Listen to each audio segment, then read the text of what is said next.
в детский дом в Тверь, чтобы довести детей, чтобы принести им радость, счастье и Дедушку Мороза.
Интересно и весело водить хороводы, петь песни, рассказывать стишки Деду Морозу.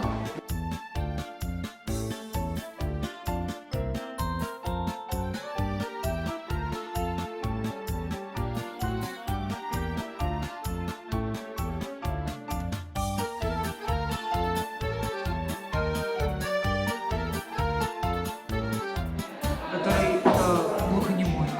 Но он так красиво спел, спел, и он потом подходил, и он руками пытался показать, что сыграет на саксофоне. И они такие все добрые.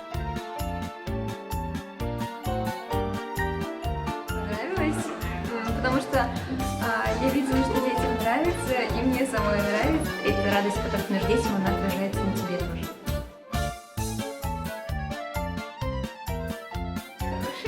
Искренне и очень радуется всему, и очень приятно делать радость.